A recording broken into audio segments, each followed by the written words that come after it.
Welcome back to Holding the Room. I'm Melissa Sierra, executive coach, founder of the Operators Intelligence Council, and Forbes contributor.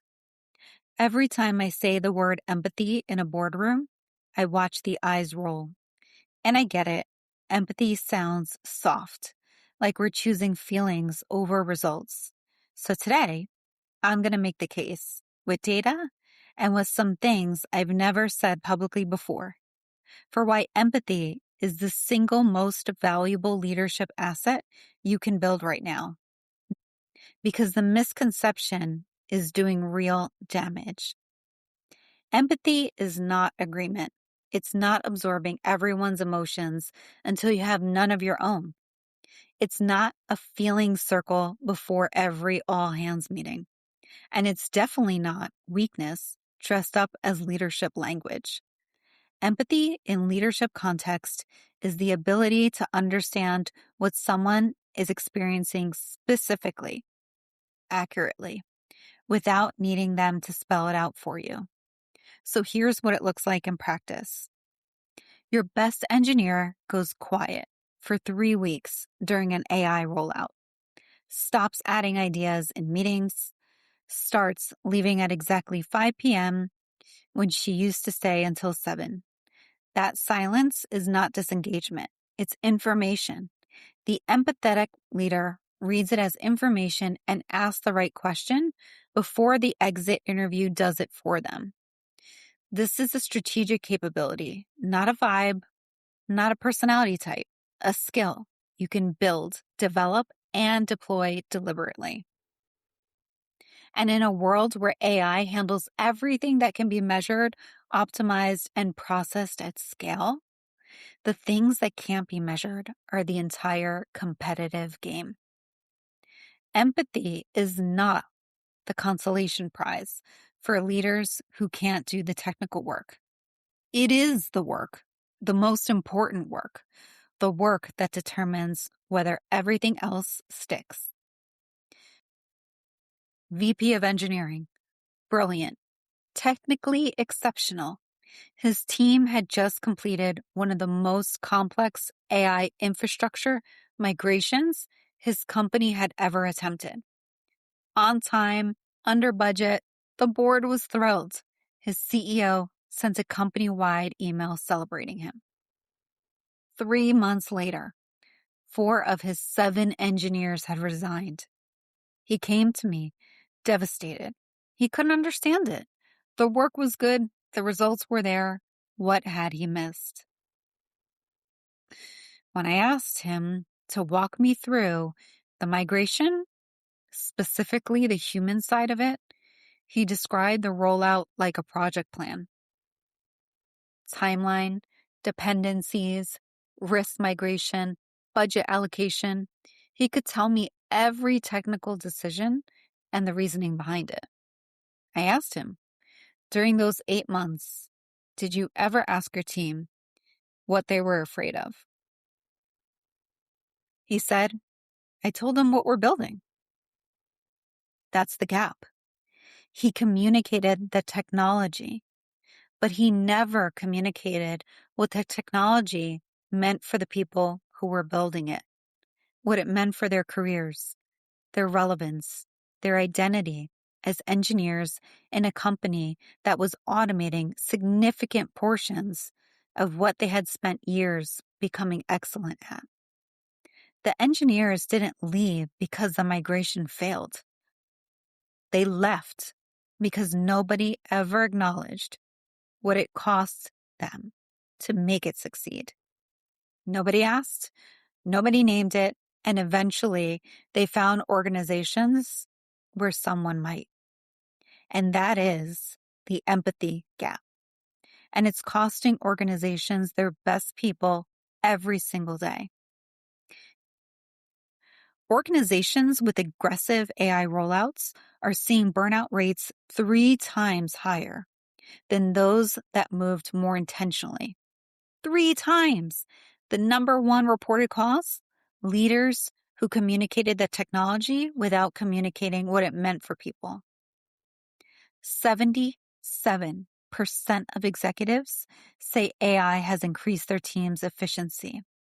54% of employees say they feel less connected to their work than they did 1 year ago. Sit with that for a second. Efficiency is up, connection is down at the same time in the same organizations. And those two numbers are not a coincidence. They're a direct consequence of a leadership culture that optimized for output and forgot about the humans producing it. That gap between what the executive sees and what the team feels is the empathy gap. And it's showing up in retention, in discretionary effort, in the kind of creative risk-taking that only happens when people feel safe enough to try something that might not work. Here's the business implication. Discretionary effort is where all the competitive advantage lives. It's the thing nobody can mandate, the extra hour, the idea shared in a meeting, the problem flagged before it becomes a crisis. You cannot buy discretionary effort. You can't measure it. You can only earn it, and specifically through empathy. I want to get real with you for a minute because I think there's something happening in leadership development space that we need to name.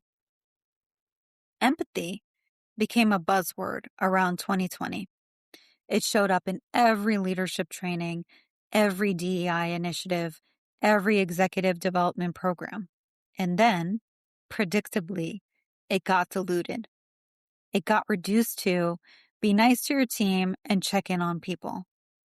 Leaders started checking the empathy box without building, actually, the capability. And now, a few years later, I'm sitting across from executives who say things like, I do empathy. I ask my team how they're doing every Monday. And then in that same conversation, they tell me they have no idea why their best performer is thinking about leaving.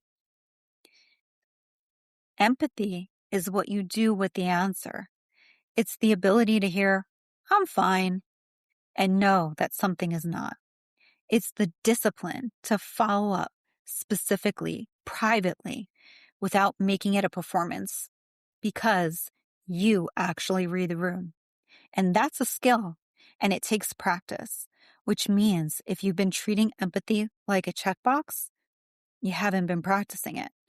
And the gap between checking a box and actually developing the capability is exactly where your best people are deciding whether to stay or go. I run a diagnostic with every coaching client I work with in the first session, and I call it the 3C diagnostic. 3 questions that tell me exactly where empathy is breaking down on a leadership team. And I want to walk you through all 3 in detail because each one is doing different work. Let's start with curiosity. Are you asking your team what they're afraid of losing, not just what they're excited to gain? This is the question most leaders skip. We're good at communicating the vision, the upside, the opportunity. This AI tool is going to save you 8 hours a week. This new process is going to scale the business. We're not good at saying, I know this change is hard. What are you most worried about losing? But here's why it matters. The emotional threshold is the adoption threshold. If your team has unaddressed fear about what a change means for their role, their relevance, their career, that fear doesn't go away because you didn't name it. It goes underground. And underground fears show up as passive resistance, slow adoption, compliance without commitment. The team technically doing the thing while privately deciding it won't work. The leaders who name the fear before the rollout, who actually sit with their teams and say, what are you worried about? Let's put it out there on the table. Those leaders see adoption rates that outperform everyone else. Not because they changed the strategy, because they addressed the emotional blocker that was sitting right in front of it. Second C, clarity. Do you know what you personally stand for in this transformation? Here's the hard truth that most people in a leadership program won't say out loud. Your team cannot follow a leader who is still privately figuring out what they believe in. Clarity is not about having all the right answers. It's about having a position, a stake in the ground. Here's what I believe about what we're building and why. Here's what I think this means for our team. Here's what I'm protecting while everything else changes. That sentence, said specifically, said out loud, said in a real conversation and not in a memo, is empathy in action. And it's people-oriented. And orientation is what teams need the most when the ground is shifting. The absence of that sentence, that's what creates anxiety that shows up as resistance. The last C, conviction. Are your communications earning trust or just compliance? Compliance looks like adoption metrics. Your team's using the tool, attendance is up, the KPIs are moving, and on paper, it looks like the change is working. Trust looks like advocacy. Your team isn't just using the tool. They're telling other people why it matters. They're defending the decision in conversations you're not even a part of. They're bringing new ideas for how to use it better. They're invested. The gap between compliance and advocacy is built through how you communicate, not what you communicate. It's built through consistency, showing up the same way when it's hard, just as much when it's easy. It's built through specificity, not we're committed to our people, but here's what we're specifically doing for the 3 people whose roles are changing the most. And it's built through honesty about uncertainty. I don't know exactly where this lands yet, and I want to figure it out with you, not for you. Which of these 3 C's is lowest for you right now? That's where you start today. Not all 3 at once, the lowest marking one first. Every leadership program tries to make executives more empathetic and then sends them back to organizations where incentive structure rewards speeds. The reporting structure punishes uncertainty, and the calendar leaves no room for the conversations empathy actually requires. Empathy doesn't fail because leaders lack it. It fails because organizations make it expensive to act on. You want to know if your organization values empathy?